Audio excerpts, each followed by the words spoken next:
Application of integral बेटा chapter number 8 इस साल यानी 2023-24 में एप्लीकेशन ऑफ इंटीग्रल की वेटेज है 6 मंथ्स। एक क्वेश्चन 4 नंबर का आएगा, एक 2 का आएगा, यह हो सकता है। हाँ, केस स्टडी में भी डाल सकते हैं इसको, 3 का भी डाल सकते हैं, 3 to 1 में भी। वैसे 1 मार्क में इनके आने की एप्लीकेशंस कम है। तो एप्लीकेशन ऑफ इंटीग्रल बेटा हम एकदम बेसिक से स्टार्ट करें, जीरो से, जिसको बिल्कुल कुछ नहीं आता एप्लीकेशन ऑफ इंटीग्रल माने उसको थोड़ा 11th में ले चलते हैं। जिनको एप्लीकेशन इंटीग्रल नहीं आता उनको थोड़ी सी 11th के बारे में जानकारी, हल्की सी 11th में, कि कोई कर्व्स, जैसे कई बच्चों को ये नहीं पता चलता कि इक्वेशन देख के कि ये है क्या, तो क्लास 11th के बारे में थोड़ी सी जानकारी। जैसे सर्कल हमारे 11th के इसमें, क्लास 12th में 11th का कोनिक सेक्शन का पोर्शन यूज है। सर्कल कोनिक सेक्शन याद है कौन कौन से थे? सर्कल, पैराबोला, हाइपरबोला आपके सिलेबस में 12th में नहीं है, मतलब जो जो यूज होंगे मैं वो बता रहा हूँ जो 12th के सिलेबस में है। सबसे पहले जी सर्कल। सर्कल की इक्वेशन ऐसे दिखती थी, x minus X square plus Y minus K square is equal to R square. ऐसा दिखता था सर्कल। सर्कल की इक्वेशन कैसी दिखती थी? x minus X square plus Y minus K square equal to R square. तो इसका सेंटर होता था, आपको याद है, h कॉमा के सेंटर होता था और रेडियस होता था r। फॉर एग्जाम्पल तो आपको वो इक्वेशन देख के पहचानना होगा कि भाई ये क्या है और उसका रफ डायग्राम बनाना होगा। जैसे सर्कल आपको ऐसा दिख दिया, आपको ऐसा सर्कल दे दिया, तो आपको देख लिया भाई ये सर्कल ही है, x और y दोनों पे स्क्वायर हो तो वो सर्कल होता है। तो आप सबसे पहले सेंटर और रेडियस ढूंढ लेना। सेंटर क्या होता है? h और k। जो x के साथ माइनस है वो h होता है और जो y के साथ माइनस है वो k होता है। तो x के साथ माइनस में है 1, y के साथ कुछ भी नहीं है माइनस, तो सेंटर हो गया 1, 0। जो x और y के साथ माइनस होता है वो h और k होते हैं, वो सेंटर होता है। तो सेंटर यहाँ है, h है 1 और k कितना है? 0। और ये किसका स्क्वायर होता है? 1 1 का स्क्वायर होता है, तो रेडियस आपका हो गया 1। अगर ये 4 होता तो 4 किसका स्क्वायर होता? 2 का, तो रेडियस 2 हो जाता। अब सिर्फ यही कहानी खत्म नहीं होती, आपको रफली ड्रॉ करना आना चाहिए सर्कल। तो सर्कल का सेंटर है, देखो ये x एक्सिस है, ये y एक्सिस है, रफली ड्रॉ करना। ये 0 है, यहाँ कहीं 1 होगा, सेंटर 1, 0 है जी, यहाँ सेंटर है ना, ये x एक्सिस है आपका और ये y एक्सिस, ये सेंटर है और रेडियस कितना है? 1। तो सेंटर पे कंपास रखना और रेडियस कितना खोलना? 1। ये सेंटर है और ये रेडियस है, इसको घुमा देना, यहाँ पे सेंटर रखना है और रेडियस कितना खोलना है? 1 और ऐसे घुमा देना है। ये 1 है, ये भी 1 होगा, मतलब ये 2 होगा, ये 1 ही 2 है ना, 1 यूनिट है 1 से 2 के बीच में। तो सेंटर यहाँ, रेडियस यहाँ, घुमा दिया सर्कल में। तो बस रफली बनाना, इसके लिए कोई ग्राफ पेपर नहीं मिलेगा आपको, रफली आपने कॉपी पे बनाना पेंसिल से यूज करके। तो एक सर्कल बेटा ऐसा हो गया। एक सर्कल ये देखो, x square plus y square equal to 4। इसका सेंटर बताओ? 0,0। जो x के साथ माइनस है कुछ नहीं है, y के साथ भी माइनस है, सेंटर 0 0 हो गया। और 4 किसका स्क्वायर होता है? 2 का, तो रेडियस हो गया 2।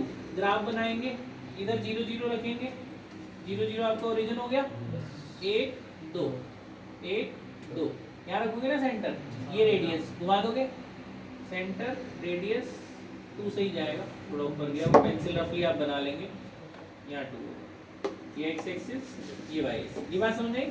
सेंटर रेडियस ढूंढ के बस रफली ड्रॉ करना है। सर्कल में आपके बोर्ड्स में इतना ही है। कई बार ऐसा होता है थोड़ा सा घुमा फिरा के दे देते हैं, जैसे देखना ये थर्ड वाला देखो सब लोग, जैसे ऐसे दे दिया x square plus y square equal to 4x। ये भी सर्कल है, x और y दोनों पे स्क्वायर है तो सर्कल होता है। तो ये थोड़ा घुमा के दे दिया, क्यों? क्योंकि आरएचएस में सिर्फ कांस्टेंट होना चाहिए, x नहीं होना चाहिए। सर्कल की जो इक्वेशन होती है आरएचएस में सिर्फ x नहीं होता, कांस्टेंट होता है। तो ये 4x को आप इधर ले आना, 4x को आप इधर ले आए, उधर क्या हो गया? 0। 2x होंगे तो परफेक्ट स्क्वायर बनाओगे आप। परफेक्ट स्क्वायर याद है, जैसे इंटीग्रेशन में हम बनाते थे। तो भाई x के कोफिशिएंट का हाफ का स्क्वायर ऐड और सब्ट्रैक्ट। 4 का हाफ क्या होता है? 2, तो 2 का स्क्वायर ऐड, 2 का स्क्वायर सब्ट्रैक्ट। 4 का हाफ है 2, 2 का स्क्वायर ऐड, 2 का स्क्वायर सब्ट्रैक्ट। जो ये पहली 3 टर्म है, ये फार्मूला बन गया ना, पहली 3 term, a square b square minus 2ab, ये क्या हुआ? a माइनस b का होल स्क्वायर। ये प्लस का y स्क्वायर यहाँ रखो, ये माइनस का 2 स्क्वायर उधर ले जाओ। अब ये वाला बन गया ना, ये वाला इस टाइप का बन गया ना। इसका सेंटर क्या हो गया? सेंटर हो गया जी 2,0 और रेडियस कितना हो गया 2। अब बना लोगे यहाँ 10 की जगह 20 कर देना, सेम रहेगा, बाकी इस तरह से ही सर्कल बन जाएगा। तो पहले नहीं था ना ये स्टैंडर्ड फॉर्म में, आरएचएस में एक्स नहीं होना चाहिए, अगर एक्स है तो इधर लाओ परफेक्ट स्क्वायर बना के, फिर आपको देखो एच और के मिल गया ना, आरएचएस में से एक्स हट गया कांस्टेंट, ये -2² उधर गया +2² हो गया, तो सेंटर हो गया 2,0 और रेडियस क्या हुआ 2। फिर इसका ऐसे रफ डायग्राम बना लेना सेम, ठीक है, सेम हुआ ना 1,0 या 2,0। अच्छा जी, ये है पहला है बच्चों सर्कल, दूसरा है पैराबोला। पैराबोला, पैराबोला आपके कोर्स में सिर्फ दो तरीके के, पहला y² = x, पहला parabola y² = x along x axis बना देना। आपके कोर्स में सीबीएसई में खाली वर्टेक्स ओरिजिन वाला ही है, ओरिजिन से टच कर, अगर y² = x है तो अलोंग x एक्सिस पैराबोला बन जाएगा इस तरह से, ठीक है। आपको बस 11th वाली ये डायग्राम याद होने चाहिए। और x² = y, आपको पता है यहाँ पे एक फोकस होता था, जैसे y² = 4ax है, तो ये वाला पॉइंट क्या होता था a,0, ये वर्टेक्स, ये ना, ये फोकस वाला पॉइंट होता था, ये वर्टेक्स है। और x² = 4ay, x² वाला पैराबोला अलोंग y एक्सिस बनेगा, ये y एक्सिस है, ये x एक्सिस। तो बस दो ही पैराबोला आपके कोर्स में, एक y² वाला, एक x²। अगर y² प्लस है तो इधर y² नेगेटिव होगा तो इधर बना देंगे अलोंग नेगेटिव, ऐसे x² वाला प्लस है तो ऊपर, x² नेगेटिव है तो नीचे बना देंगे, है ना। x² = -4ay तो नीचे, जनरली आपके में प्लस वाले हैं। तो एक है पैराबोला। तीसरा है बच्चों एलिप्स, 11th में हमने पढ़ा है एलिप्स। एलिप्स कैसा दिखता है, एलिप्स की इक्वेशन क्या होती है, x² / a² + y² / b² = 1। Ellipse कुछ इस तरीके से होता है ना, ऐसा, ये x जनरली a बड़ा होगा b से, तो यहाँ से यहाँ तक a होता है, तो a,0 है ना, ये लेंथ को a कहते हैं, और यहाँ से यहाँ तक b होता है, तो 0,b, ये आपका एलिप्स हो गया। चौथा है बच्चों लाइन। लाइन, लाइन क्या है भाई, लाइन की इक्वेशन तो ऐसी होती है ना, ax + by + c = 0, जिसमें x और y की पावर 1 1 है वो लाइन होगी। अब मान लो ये लाइन है, अब मान लो ये है 2x + 3y = 6। अब इसके तो ग्राफ बना ही लोगे तुम, 10th से पढ़ते आए हो, टेबल बनाना वैसे ही करना है, जैसे 10th में x 0 रखो y आ जाएगा 2, y 0 रखो x आएगा 3, इसका ग्राफ बना लो, है ना, 1 2 3 1 2 3, x axis y axis draw कर लो, 0,2 यहाँ आया, 3,0 यहाँ आया, लाइन बन गई। तो लाइन के लिए नॉर्मल टेबल बना के लाइन बना लेना। फिफ्थ है बेटा ये सब बेसिक्स हैं जो लास्ट ईयर के हैं, इस साल काम आएंगे आपके। y = sin x, sin x का ग्राफ ओरिजिन से पास होता है, इस तरह से बनता है ना sin x का graph, maximum value 1, minimum value -1, 0 से चलेगा 0, यहाँ वाले 180 के मल्टीपल होते हैं, जहाँ पे 0 होता है, पाई 2 पाई 3 पाई, इधर वाले 90 के मल्टीपल होते हैं, 1 π/2, 3 π/2, 5 π/2, 7 π/2 एंड सो ऑन। तो इधर वाले 90 के मल्टीपल होंगे, 1 3 5 7, है ना, और ये वाले पाई के मल्टीपल होंगे, 1 π 2 π 3 π 4 π एंड सो ऑन। सिक्स्थ है बच्चे y = cos x, cos x 1 से स्टार्ट होता है ना, cos 0 1, तो 1 से स्टार्ट होगा, ग्राफ ऐसे ही चलेगा, साइनोसॉइडल फंक्शन, cos जैसे ही, साइन जैसे ही ग्राफ, बस वो 1 से स्टार्ट होगा। इधर वाले इसके 90 होते हैं, 1 π/2, 3 π/2, 5 π/2, यहाँ वाले आपके पाई होते हैं, 1 π 2 π 3 π, है ना। तो cos में पाई वाले 1 - 1 1 - 1 चलते रहते हैं, और 90 के मल्टीपल वाले 0 होते हैं। तो ये है बेसिक्स जो इस साल आपके काम आने वाले हैं। क्या क्या है, circle, parabola, ellipse, line, sine x, cos x, बस ये सारी चीजें 11वीं की बताई आपको, 11th वाली सारी चीजें, ठीक है। अब हम 12वीं की स्टार्ट करने जा रहे हैं, क्लास 12 के बेसिक्स।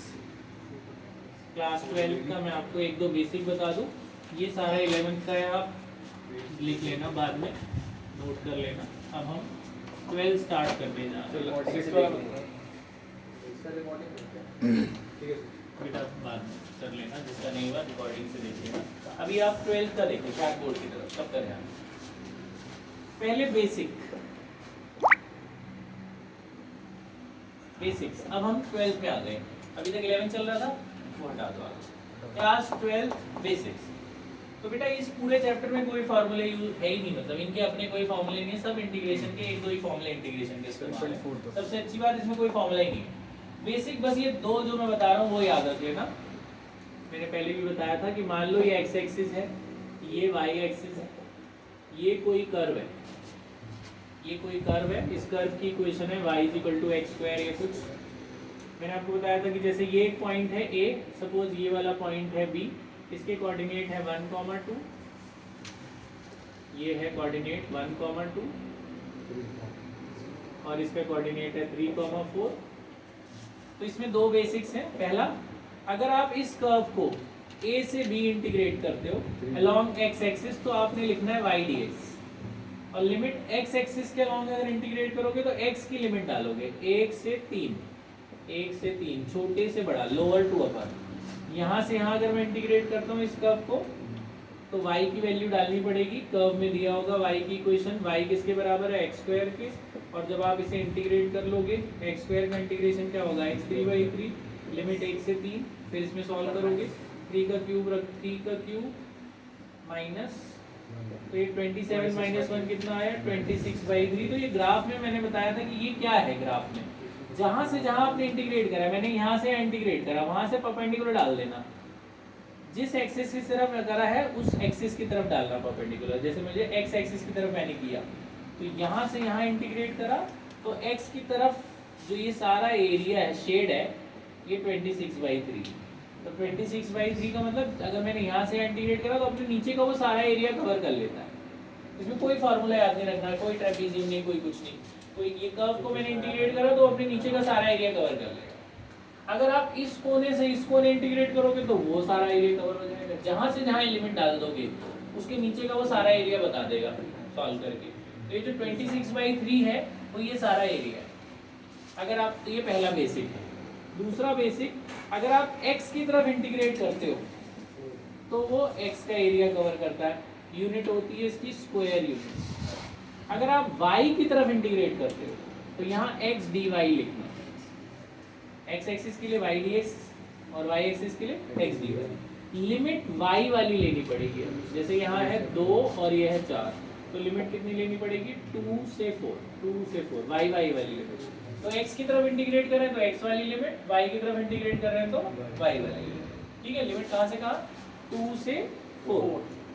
तो अब इसमें x की वैल्यू डालनी पड़ेगी आपको। x की वैल्यू इक्वेशन से कितनी आएगी √y, है ना। तो ये x की वैल्यू डालेंगे आप √y का इंटीग्रेशन पता है, half plus 1 upon half plus 1 है ना, y की पावर हाफ प्लस 1 यानी 3/2/3/2। तो ये 3/2 बाहर आ जाएगा 2/3, इसमें लिमिट डालेंगे आप 4 की पावर 3/2 माइनस 2 की पावर 3/2। मैंने आपको बताया था किसी की पावर 3/2 का मतलब होता है x√x, मतलब 1 + हाफ इज 3/2। तो जैसे 4 की पावर 3/2 है तो इसको कैसे सॉल्व करेंगे 4√4, 2 की पावर 3/2 है तो 2√2, किसी की पावर 3/2 है तो वही और सेम नंबर √4। तो √4 तो 2 ही होता है, 4 2 8 हो गया, तो ये हो गया 8 - 2, तो ये आंसर आ गया। अच्छा ये क्या बताता है, तो अगर आपने y की तरफ इंटीग्रेट करा तो y की तरफ परपेंडिकुलर डालना, तो ये वाला एरिया है, ये जो हमने सॉल्व करके निकाला है रूट वाला पोर्शन, वो ये वाला एरिया है। तो ये पूरे चैप्टर का सिर्फ यही दो कंसेप्ट है कि तुम्हें देखना है कि तुम्हें चाहिए क्या, तुम्हें x वाला एरिया चाहिए कि y वाला चाहिए। x वाला चाहिए तो y dx करके इंटीग्रेट करना, लिमिट x वाली डालना 1 से 3, और y वाला चाहिए तो y की तरफ इंटीग्रेट करना, लिमिट y वाली डालना 2 से 4। ये पूरे चैप्टर का यही कंसेप्ट है। तो ये तो थी भाई बेसिक्स। अब एक क्वेश्चन करके दिखा देता हूँ बेसिक वाला। जैसे मैंने बोला कि भाई इन्होंने आपको क्वेश्चन दिया कि भाई आप ऐसे लिखेंगे, वो लोग using integration find area bounded between y² = 4x from y = 4x, x = 0, x = 2। इसके बीच का एरिया निकालो इंटीग्रेशन की मदद से। ये एक बेसिक क्वेश्चन है, इससे आपको इस चैप्टर के बारे में, तो इस चैप्टर का पहला क्वेश्चन हम करने जा रहे हैं, ध्यान सुनना। Y square equal to 4x। तो आप सबसे पहले तो ये पहचान लेना भैया है क्या ये, अभी आपको बताया ये क्या है, Y square equal to 4x क्या है, पैराबोला। तो Y square equal to 4x क्या है, पैराबोला। तो ये पैराबोला वाई स्क्वायर वाला है तो कैसे जाएगा, along x axis. Y square वाला पैराबोला अलोंग एक्स एक्सिस जाएगा। अगर ये एक्स स्क्वायर वाला होता तो ऊपर की तरफ। अच्छा कैसे पहचानेंगे पैराबोला, 11th में बताया था, एक पे स्क्वायर हो एक पे ना हो ना तो पैराबोला होता है। जैसे y पे है x पे नहीं है तो पैराबोला होगा, x पे है y पे नहीं है तो भी पैराबोला होगा, है ना। y स्क्वायर वाला पैराबोला अलोंग x एक्सिस बनता है, x स्क्वायर वाला अलोंग y एक्सिस। और x इक्वल टू 0 तो इसको ही कहते हैं, और x इक्वल टू 2, यहाँ 1 यहाँ 2, x इक्वल टू 2 ये वाली लाइन होगी, ये x इक्वल टू 2 वाली लाइन है।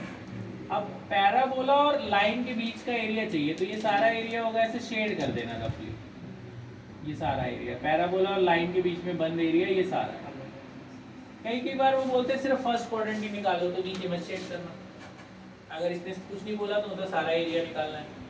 तो इसका स्टेप 1 होता है बेटा पॉइंट ऑफ इंटरसेक्शन निकालना, कि दोनों कहाँ काट रहे हैं।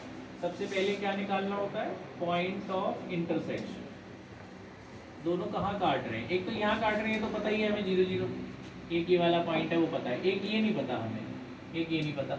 तो इनमें कंसेप्ट ये होता है कि सिर्फ फर्स्ट क्वाड्रेंट ही निकालो और डबल कर दो, तो नीचे के पॉइंट की भी जरूरत नहीं, खाली इतना एरिया निकाल के इंटू 2 कर देंगे तो नीचे वाला भी आ जाएगा। तो ये पॉइंट ढूंढना पड़ेगा हमें, कैसे ढूंढेंगे, देखो कौन दोनों काट रहे हैं, कौन काट रहा है, ये पैराबोला और ये वाली लाइन, ये और ये आपस में काट रहे हैं। तो इनको सॉल्व कर लो आपस में। सॉल्व कैसे करते हैं, एक वैल्यू उठा के इसमें डाल दो, Y square equal to 4x में x की वैल्यू डाल दो, x की वैल्यू 2 है, यहाँ 2 डालोगे, 4 2 क्या हो गया 8, यहाँ से स्क्वायर हट के रूट लग गया 2√2, तो ये वाला पॉइंट आ गया। पॉइंट कैसे निकलता है, x, y, x तो पता ही है 2, y कितना आया 2√2। पता है ये शेड करने के और ये सिर्फ पॉइंट निकालने के आपको 1.5 मार्क मिल जाएंगे। खाली ये शेड करके ग्राफ दिखा के पॉइंट निकाल दो, 1.5 नंबर मिल जाते हैं। अब area of shaded region, area of shade region, तो अच्छा पॉइंट यहाँ लिख देना क्या निकला है, x, y, x ये है और y क्या है ये। अच्छा area of shade region, area of shade region ये आपका बी पॉइंट निकला, ए तो आपको 0 0 था। एरिया ऑफ शेड रीजन क्या होगा कि मैंने कहा आपको ट्वाइस इसका एरिया ना, इसका नाम सी दे देते हैं, twice area of A B C A, ऐसे लिखना, ए बी सी ए का एरिया निकाल के डबल कर दे रहे हैं तो नीचे वाला भी आ जाएगा। तो ये एरिया निकलेगा कैसे, तुम देखो ये एरिया x की तरफ आ रहा है कि y की तरफ आ रहा है, x की तरफ आ रहा है, x की तरफ आ रहा है तो ये कंसेप्ट लगाना, y की तरफ आ रहा है तो ये लगाना। पूरे चैप्टर में शुरुआत ही इसी से करते हैं, या तो y dx लिखना होता है या x dy लिखना होता है। तो तुम देखो x की तरफ आ रहा है ना एरिया, तो क्या लिखोगे, इसको हटाकर इंटीग्रेशन y dx, अगर ये शेड y की तरफ आ रहा होता तो इंटीग्रेशन x dy, वो तुम्हें देखना है। तो लिमिट, अच्छा मुझे ये एरिया चाहिए तो मैंने x एक्सिस तरफ इंटीग्रेट करना है, किस कर्व को, इसी कर्व को। अगर मैं यहाँ से यहाँ इंटीग्रेट कर दूँ, कहाँ से कहाँ, 0 से 2, तो वो अपने नीचे का सारा एरिया कवर कर लेगा ना, x तक ही करेगा ना, उसके बाद तो इंटू 2 कर ही दिया तो नीचे वाला भी आ ही जाएगा। तो कहाँ से कहाँ इंटीग्रेट करेंगे, यहाँ से यहाँ। तो इस कर्व को इंटीग्रेट करने पर 0 से 2 मुझे ये सारा एरिया मिल जाएगा। तो 0 से कहाँ तक, 2 तक। अब y की वैल्यू डाल दो, Y square equal to 4x है, Y square equal to 4x, तो स्क्वायर हटाएंगे तो क्या लगेगा, √4x, √4x का मतलब 2√x, तो 2 तो कांस्टेंट है, इसका 2 एक बाहर आ जाएगा, एक 2 पहले से ही है, एक ये वाला 2 बाहर आएगा, कांस्टेंट बाहर रख लो, अंदर खाली क्या बचेगा x, है ना। अब इंटीग्रेट कर दो, x की पावर हाफ है, ये हाफ का इंटीग्रेशन क्या होता है भाई, 3/2 डिवाइडेड बाय 3/2, लिमिट कहाँ से कहाँ तक है, 0 से 2 तक।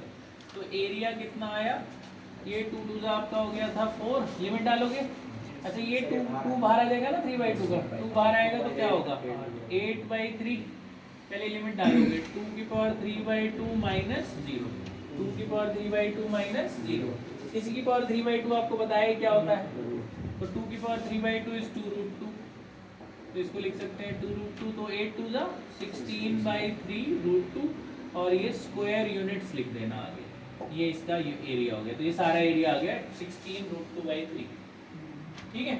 अगर डबल नहीं बोला होता, उसने बोला होता फर्स्ट क्वाड्रेंट निकालो, तो ये डबल नहीं करते हैं, तो इसका आधा आ जाता आंसर। बात समझ में, तो पूरे चैप्टर का कंसेप्ट यही है। आपके कोर्स में इस साल सिर्फ है एक कर्व और एक लाइन, ये हो सकता है सिंगल कर्व ही दे, दूसरा कर्व भी ना दे, तो एक कर्व एक line, area bounded between curve and line या लाइन एंड लाइन, ठीक है। तो यहाँ तक कर लो, इस टाइप का एक करते हैं, फिर आगे टाइप बताता हूँ आपको। बॉस